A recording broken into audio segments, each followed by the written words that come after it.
When my girlfriend broke up with me last year, I went full NGTOW. I decided that was it. I was done with women for good, or at least for the foreseeable future. I figured I'd buy one of those super realistic sex dolls, you know the ones. Made from silicone, hand design, looks like a supermodel. Cost an absolute fortune.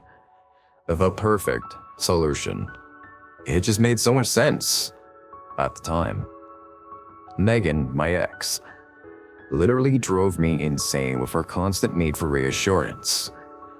She needed to know that I loved her, that I was faithful to her, that I wanted the same things she wanted, that I'd love her even if she put on weight or lost the use of her legs in an automobile accident.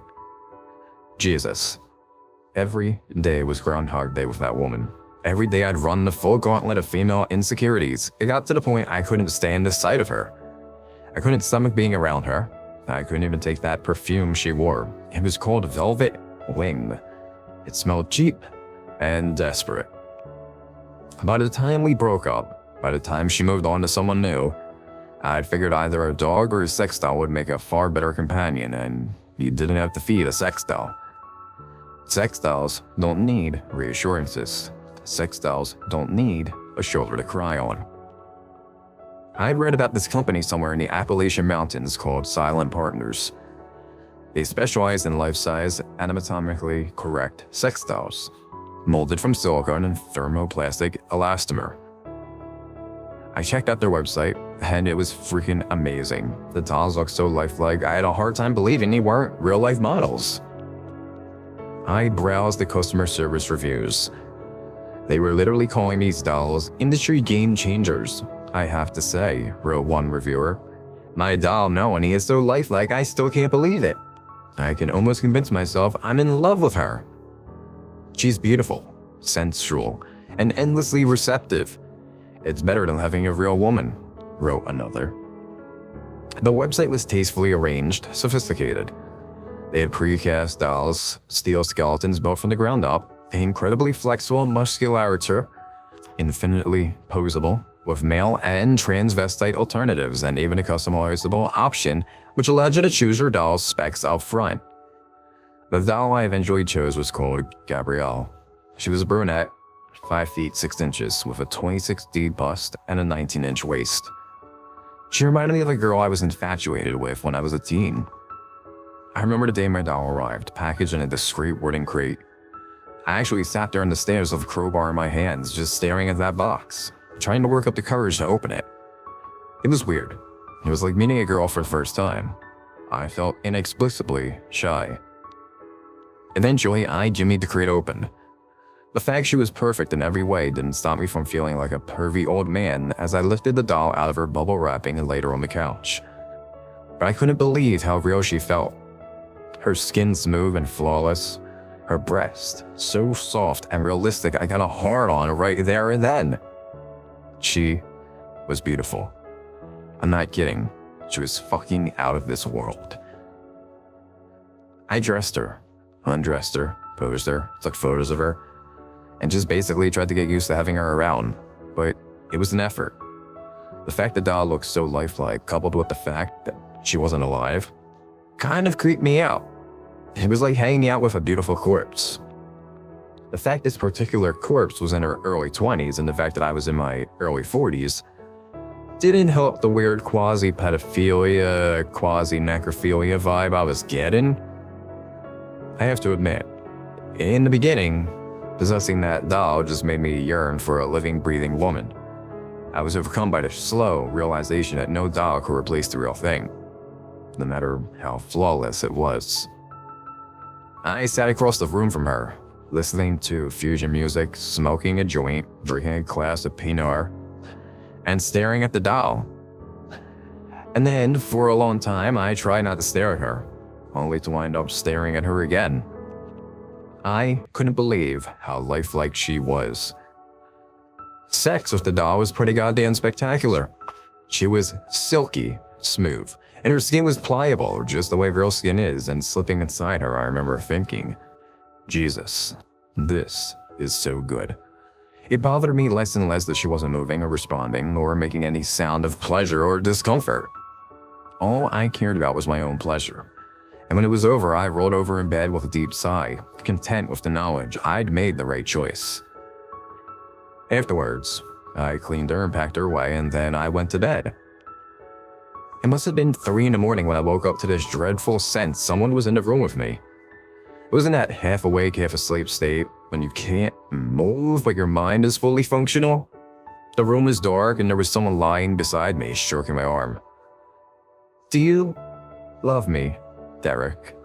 a woman's voice whispered. "I love you, babe." I was struggling like crazy to wake up, moaning and whimpering in panic, but it was no use. A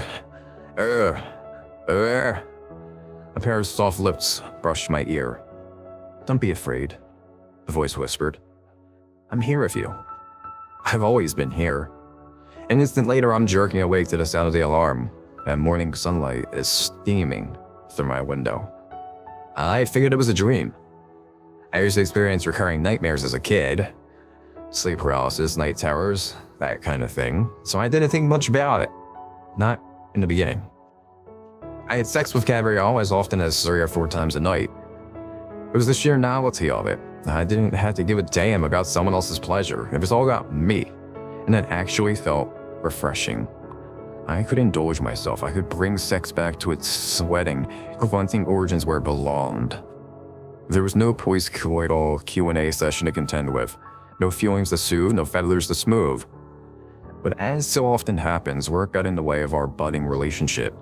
I was away from home for days at a time, and I couldn't exactly take a sex doll with me. I remember this one time I was away from home for a couple of weeks, and sure, I visited a couple of brothels in that time, why not?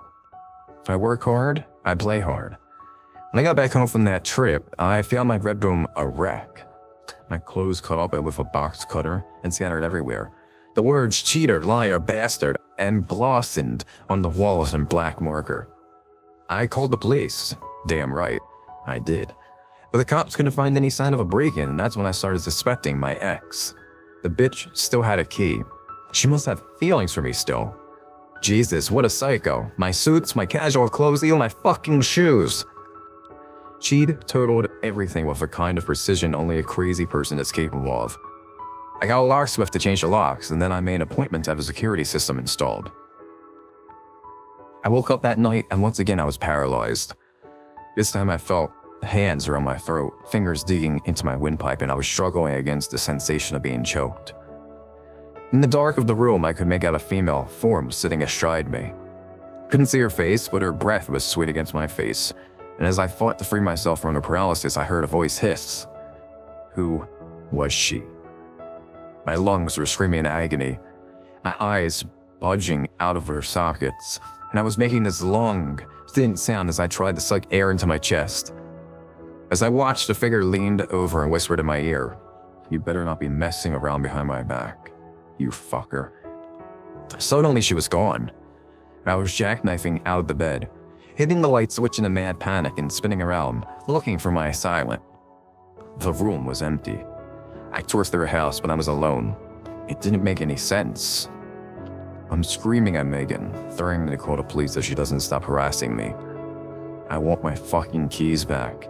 But she swears to God she doesn't know what I'm talking about, and I swear to God she better back the fuck off. I can barely talk. My throat is bruised, my voice comes out in an angry whisper. "You break into my house again," I hiss at her, "and you'll regret it, babe. I can guarantee that." I slammed down the phone and poured myself a glass of scotch.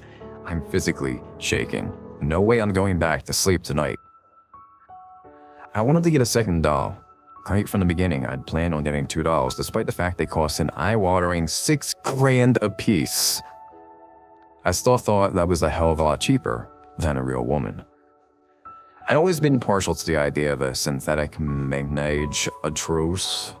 I chose a blonde called Symphony. She was 5 feet 2 inches, 28D with a 22-inch waist. I thought she'd perfectly complement Gabriella. I was beginning to seriously get into this whole off-the-peg relationship thing. I could see myself with an entire closet filled with these things. Every race, height, body type, and 0 emotional baggage. Or so I thought. When the package arrived 2 weeks later, I didn't waste any time. I made love to both my beauties simultaneously, and I can only describe the experience as blissful, like something out of a sci-fi porn movie, because in the end, that's all it was. Porn. There were no emotions attached, no feelings, no sense of reciprocal pleasure, nothing but empty, joyless lust. And for the time being, that was all I wanted. I woke up to a series of ear-splitting screams. It sounded like someone was being murdered downstairs. I jumped out of bed, grabbed my baseball bat, and barged out of my room and down the stairs 3 at a time. I found Symphony in the living room. She'd been torn to pieces and those pieces scattered all over the place. I felt cold horror as I stared at the doll's decapitated head staring at me from the bottom of the tropical fish tank, her left arm draped over the back of the sofa, her torso lying over by the kitchen floor. It looked like some crazy blood-free crime scene. I knew it was just a doll, but Christ, she looked so real. Every part of her was anatomically perfect, and someone had ripped her to pieces. My ex. That was my first thought. The bitch must have sneaked in somehow, taken her hanging out on a fucking doll.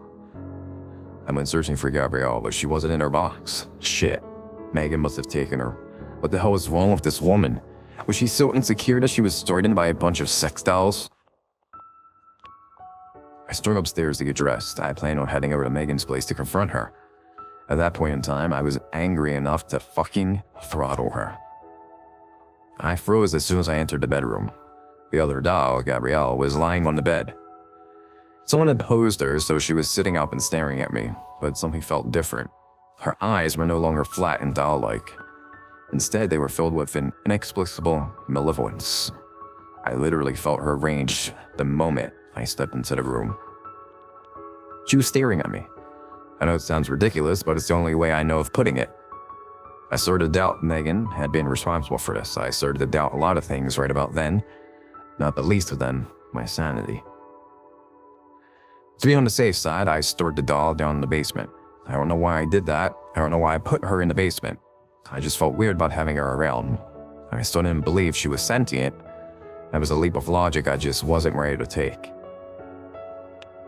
But the destruction of the second doll, the nightmares, the sense that something wasn't right about Gabrielle all combined to feel a growing sense of paranoia. Something was badly wrong. But each night, someone stepped into my room and straddled me on the bed, riding me to a muted orgasm, and all through this ordeal I remained paralyzed, unable to repel these assaults, unable to cry out, staring up in horror at the silhouette of a woman as she leaned down and whispered in my ear, "I love you so fucking much." Each morning I'd get up, feeling strangely drained, filled with an exhaustion that would last most of the day. At last, I went down into the basement to confront my growing fears. I had left the doll, Gabrielle, lying in the corner, but now she was sitting in a discarded armchair, staring at me as I flipped the light on. The basement was cold. I felt a chill crawl up my spine and I stared down the doll. Something was different about her. That's when I noticed her belly was swollen. I wondered if this was like some kind of reaction to the moisture in the air. So I crouched in front of her and placed my hand against her belly. Instantly, I snatched it away. I'd felt something kicking around inside. Christ, was the fucking thing pregnant?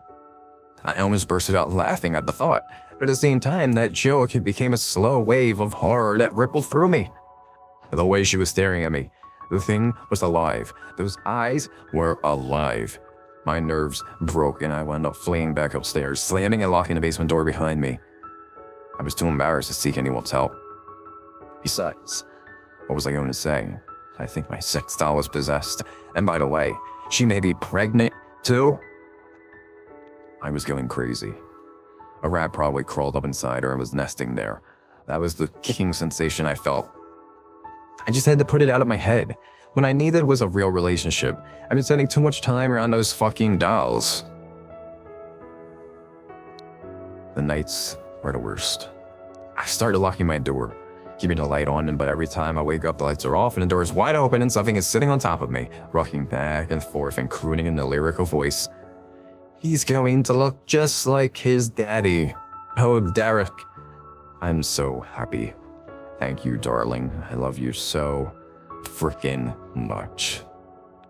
I can't move. I can't scream. I'm so fucking scared. I'm trying to put things together in my head, but none of the pieces fit. They're not dolls. They're some kind of life form masquerading as dolls. Maybe alien, maybe demonic. They're more perfect versions of ourselves. This is how they're going to take over, one lonely bachelor at a time. I want to drag that thing out of the basement and set fire to it in the backyard. $6,000 up in smoke, but I don't fucking care. I just want it out of my life. Right, don't go back to the basement. I'm too scared of what I might see. A crate arrived 2 weeks later. It was identical to the ones my dolls arrived in, so I assumed it was from the same company. I didn't order anything from them, so I refused to sign for it. The delivery man shrugged and took the crate away with him. But when I came downstairs a couple hours later, the crate was sitting in the middle of my living room. That freaked me out. I called up the doll company, but they weren't responding. I called the delivery company, but after 3 attempts, I realized the number for the delivery company was the same number for the doll company. I put the phone down and sat staring at the crate. It took me a long time to work up the courage, but I eventually jimmied it open. There was a male doll, nesting inside. I pulled it out of its bubble wrapping and sat staring at it. The doll was identical to me in every way. I locked myself in my bedroom and piled every item of furniture I can against the door. I hear them whispering out there. They're talking about me. They're planning on replacing me. I don't know what they are, fucking parasites, some kind of sentient STD, but I'm not going to open the door, no matter how hard they knock. And she's always whispering, "Let us in, darling. We only want what's best for you." And the man laughs softly in the background. I recognize that laugh. It's my laugh. They've cut the power to phone lines. They're knocking on the door. Tap, tap, tap, all day and all night. "Let me in. Darling, you know I love you." And oh, horror of fucking horrors. Last night, I heard a baby crying, accompanied by the sound of Gabrielle singing it fucking nursery rhymes.